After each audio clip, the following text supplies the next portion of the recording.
kuwa ameshindwa kutekeleza wajibu wake kama rais kwa kuwa hadi kufikia sasa amesambaratisha sekta zote muhimu nchini ikiwemo ya nishati na petroli.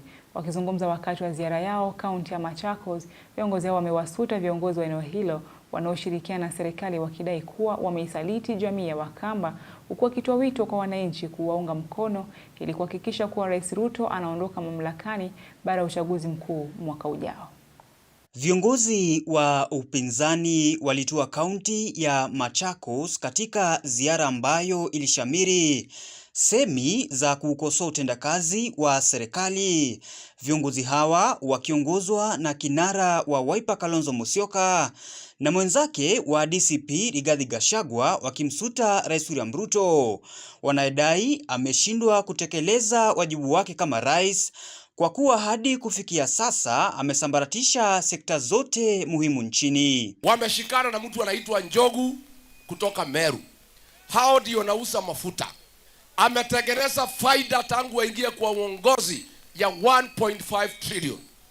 Tunapoongea ametuma Opiyo Wandayi na huyu Njogu Dubai wakaongea na masheikh waongeze bei ya petroli ndio faida yake iongezeke.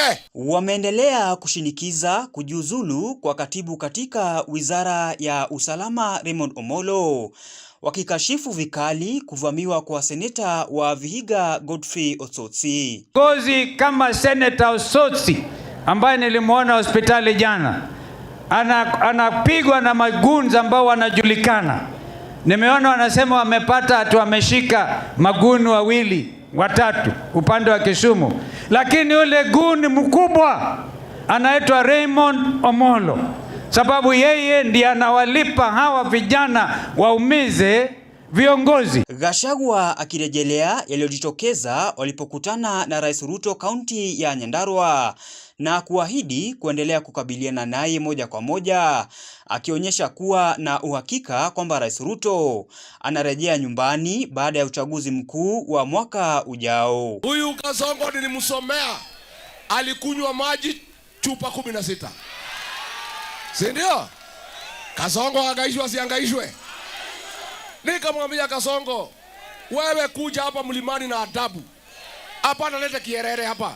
Wamewasuta viongozi wa eneo hilo wanaoshirikiana na serikali, akiwemo mbunge wa Machakos mjini Caleb Mule, wakidai kuwa wamewasaliti wenyeji wa eneo hilo, huku wakiwapigia debe viongozi wanaunga mkono mrengo wa upinzani. Nataka nimwambie William Ruto, huku ukijigamba kwamba unaunganisha Kenya, nataka ujue from Masinga wa Kenya wameungana wote kusema wewe ni one term. Viongozi hao walizuru maeneo ya Matuu, Masinga, Mbiuni, Mwala na kumalizia Machakos mjini siku ya Jumamosi, wakitarajiwa kuzuru na kuwahutubia wananchi eneo la Kikuyu kaunti ya Kiambu. Kasongo aende asiende. Kasongo aende asiende. James Mwangi, Undugu TV.